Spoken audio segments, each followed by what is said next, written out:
Alright guys, welcome to the CodeX Cantina. I am Una. No crypto today because today we are doing a book haul. I had a local huge warehouse have a big sale where everything was 50 cents to $2 per book. There literally was no organization to these books. It took me hours to sift through it, and some of this I didn't need, but it was kind of like I wanted to have a physical copy of it anyways. But let's get into it.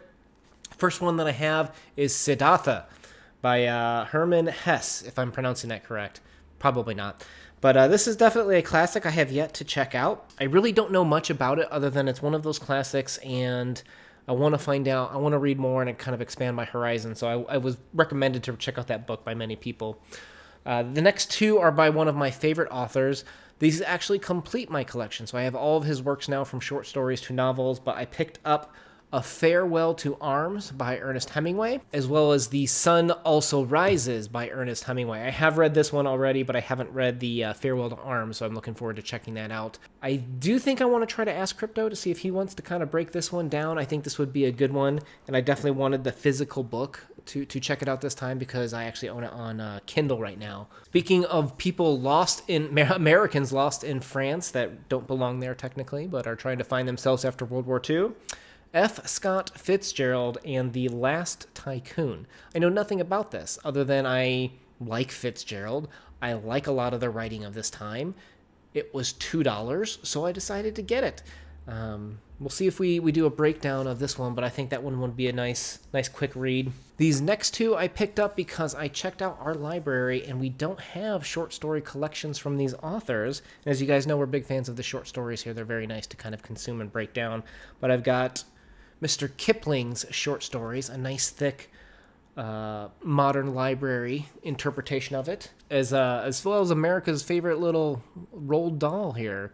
I say America is obviously British, but we seem to be picking up like a Matilda show, BFG. We've got a lot of animated movies from him, so I definitely look forward to checking this out. My understanding too is that some of these short stories are more appropriate for adults too.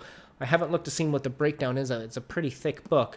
But if there are some here that are worth some literary discussions, please add it in the comments below to let me know. And I'll look to see if I can get it added to the schedule for us to kind of talk about. Coming up on the last two, I've read this one obviously, and I think like high school literature, but the quality was really good. I decided to pick up The Adventures of Huckleberry Finn, and it's a very beautiful rendition of it, with obviously some pictures in it. That one is obviously just a chapter title, but they do have, you know, the wanted poster in here and stuff like that. I don't remember if that's in the version that I had a long time ago, but it has the ribbon to keep place, so I think that's appropriate and worth $2 for me. And the last one is one that my wife and I kind of agreed to check out together, but Stephen King's Dreamcatcher. She has seen the movie, the old movie from a long time ago, and I think this is probably one that is worth checking out for at least $2. Seemed reasonable to me. I don't know if we'll get to Stephen King's Dreamcatcher here on this channel anytime soon, because I know we are trying to work through the Dark Tower series before the Amazon series comes out, as well as there's going to be a re-release of The Stand as a short series, and I kind of want to do that again right before the series comes out, just to refresh my memory of what the book was like when I do watch the short series. But I don't know. We'll see. We'll check that out. Let us know if any of this excites you guys out there. Definitely some really good books for a $1 to $2 book haul per book. There ain't nothing wrong with a little good literature in your life. So we post videos every Monday and Thursday. We've been really consistent about hitting 3 videos a week, and we do a lot of book reviews. So we spend a lot of time and effort going into these books and discussing what they mean and maybe some of the background behind them and the authors. So definitely have a lot of fun doing these with crypto. So please consider checking out some of those videos, and we'll see you guys around. Peace out.